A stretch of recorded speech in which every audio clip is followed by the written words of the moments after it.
en contra y argumentando en contra de los aranceles. Mirá vos, la embajada china citando a Reagan. Hasta eso hemos llegado, Gabriel. Sí, igual Reagan tuvo un episodio parecido con Japón, que terminó en el Acuerdo Plaza de 1985, donde Francia, Alemania, Japón, Estados Unidos, y me está escapando uno, acordaron la depreciación del yen y del marco contra el dólar para cerrar el déficit comercial de Estados Unidos. Así que hasta Reagan tenía esa cosita. Sí, pareciera que Trump está buscando algo parecido. Él está hablando todo el día ya no de los aranceles que le imponen a Estados Unidos, que ya queda claro que no tiene ninguna lógica con eso, sino del nivel de déficit comercial. Él quiere cerrar el déficit, achicar el déficit comercial de Estados Unidos, digamos, y está persiguiendo eso. Por eso, por ejemplo, pasó con Vietnam, que Vietnam le dijo, vamos a aranceles ceros, y le dijeron, no, con eso no basta, tenemos que achicar el déficit, y entonces ahora Vietnam les está diciendo, bueno, te compro armamento. Claro. Así achica un poco el déficit. Y ahí están en la negociación. Lo mismo hoy, que anunció que iba un acuerdo con Corea del Sur, y de todo lo que dijo, una sola palabra tuvo que ver con los aranceles, digamos. Todo el resto tiene que ver con inversiones, con compras de los coreanos a los norteamericanos. Bien.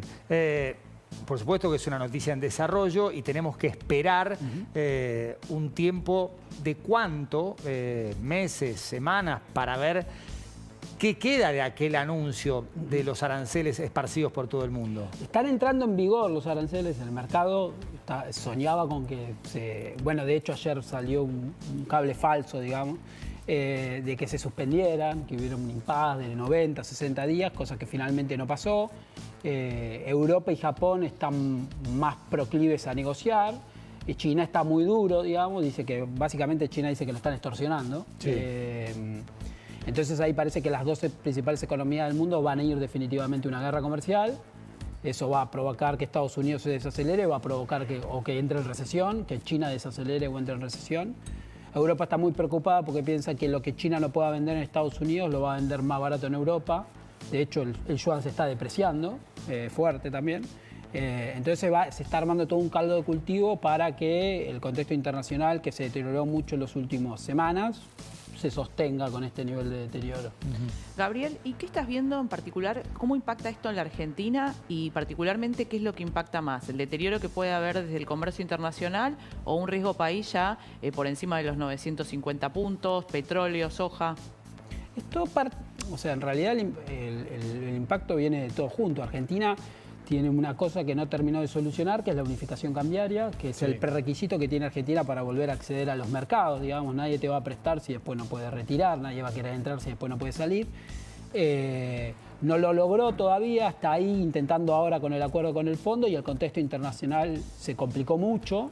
Y entonces eso te impacta, porque Argentina todavía está sin eso, sin solucionar. Eso hizo, en realidad igual Argentina ya viene corrigiendo de antes, digamos. Argentina tuvo mucho optimismo con el triunfo de Trump a cierre del año pasado, pensando que eso le iba a ayudar mucho en el acuerdo con el fondo, digamos, y subestimó tal vez el deterioro del contexto internacional. Y ya desde principio de año vienen ajustando los activos locales, y ahora eso se profundizó significativamente, ¿sí? De hecho, hoy con el mundo que parecía que rebotaba, cosa que ahora se empezó a ahogar, digamos, ya el rebote que era de 4% en el S&P 500, ahora es 0,5, digamos, se está achicando bastante.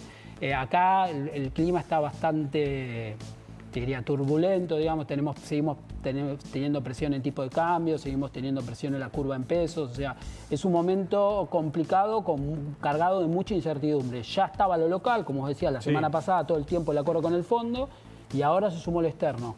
Y fíjate que, paradójicamente, de repente dejamos de hablar con el acuerdo con el fondo, incluso el gobierno que daba entrevistas todos los días, de repente dejó de dar entrevistas. Eso quería preguntarte, ¿qué acuerdo con el fondo Argentina necesita? Ya no solamente en términos de desembolso, el porcentaje de esos 20.000 millones, sino si tiene sentido seguir con el crawling peg al 1% mensual, o se le abre una oportunidad para, bueno, soltar el tipo de cambio con un impacto que puede aparecer en las elecciones de mitad de mandato.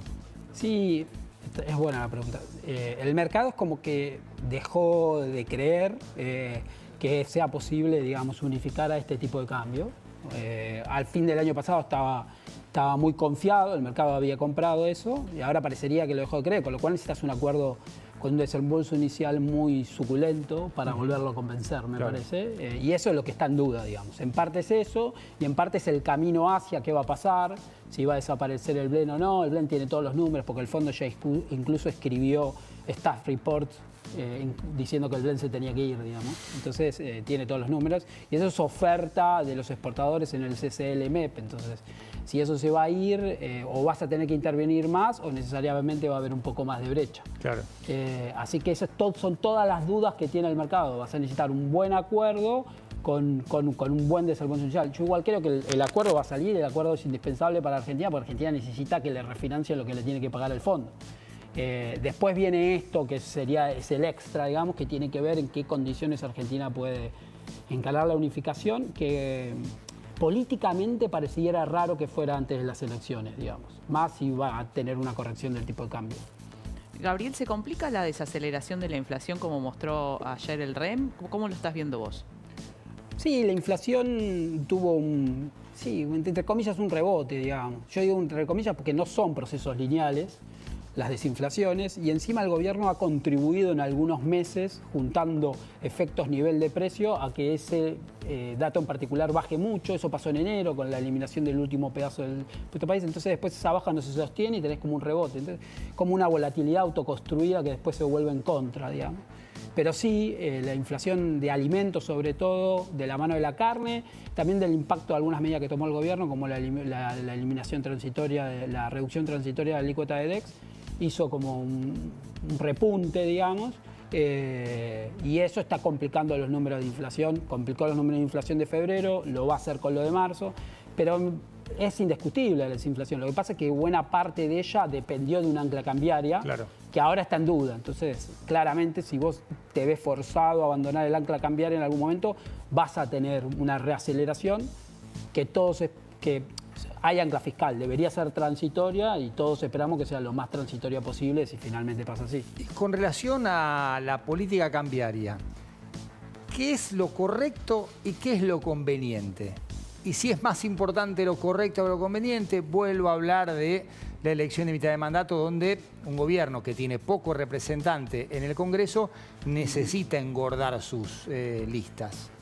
A ver, lo conveniente sería que si vos tenés que ajustar la paridad cambiaria, o sea, si vas a, vamos a decirlo con nombre propio, porque cuando uno decide ajustar la paridad cambiaria, eso es devaluación. Exactamente. Entonces, si vas a devaluar, lo correcto sería que que la única devaluación que haya sea la de la unificación, digamos. No haya ninguna antes, porque vas a quemar credibilidad. El problema es que si vos no querés unificar antes de las elecciones quedan un poco lejos, digamos. Entonces, ahí empieza el juego de lo que debería, con lo que podés, con lo que te conviene políticamente. Y la unificación tiene que ser lo más lejana posible de la elección. Y la unificación, si vas a devaluar, la política te dice que sea después de las elecciones, digamos. Porque se te va a reacelerar si vas con devaluación. Ahora llegás. Y el contexto externo te dice una cosa más, que es, che, mirá, si a fin del año pasado vos tenías razón y el tipo de cambio oficial era de equilibrio, que nadie sabe cuál es, pero hagamos el supuesto, digamos, ahora no lo es. Con lo cual no sería aconsejable unificar a esta paridad oficial. Eso ya te lo digo a nivel técnico, si querés. Cuando vos juntás todo eso, tenés un equilibrio difícil de conciliar, digamos, la necesidad política con los tiempos, por eso estamos en el brete que de repente nos metimos.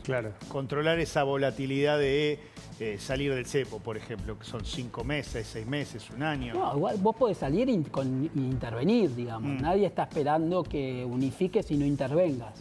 O sea, la discusión en realidad es de grado entre el tipo de cambio fijo, que tiene muy extremo, que tienen muy pocos países en el mundo, y la flotación limpia. Hay un degradé eterno y todo el mundo está por el medio, digamos. Casi nadie está en los extremos. Entonces, no es que vas a unificar y nadie va a intervenir, no. Acá en la intervención se va mucha plata, se fueron más de 1.000 millones en el último tiempo. Sí, bueno, si vos querés, vos siempre tenés 3 instrumentos en el Banco Central. Vos tenés la tasa de interés, tenés las reservas y tenés el valor del tipo de cambio.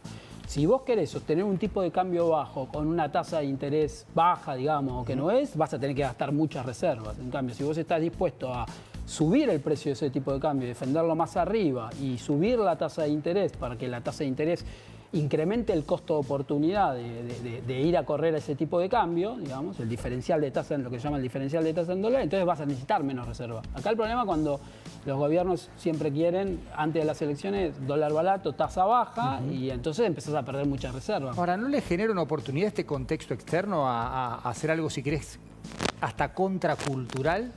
Le genera, le da la posibilidad de justificarse. Claro. Sí, le da la justificación. No sé si es una oportunidad, yo no soy político, pero me suena que en términos políticos se jugaron, o sea, se sobregiraron tanto en el régimen cambiario, Sí. no devaluar, que costos políticos van a pagar igual, por más que coincido con vos que tendrían la justificación.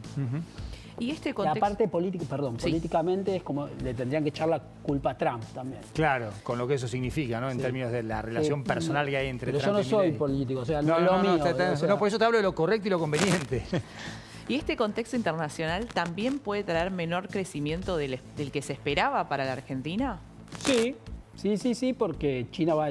A ver, Brasil es nuestro principal socio comercial, China es nuestro segundo socio comercial y el principal socio comercial de Brasil es China. Entonces, si China se desacelera, Brasil se va a desacelerar y nosotros nos vamos a desacelerar, y además el precio de lo que nosotros vendemos está muy determinado por China, por eso la soja sufrió estas últimas semanas, el petróleo sufrió estos últimos meses, digamos, estamos en 60 y pico el barril, digamos.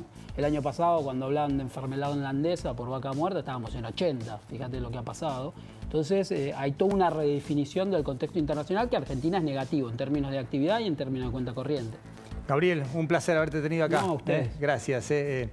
Maxi Sardi, paro del 10 de abril. ¿Qué tenemos que saber? ¿Habrá, por ejemplo, colectivo?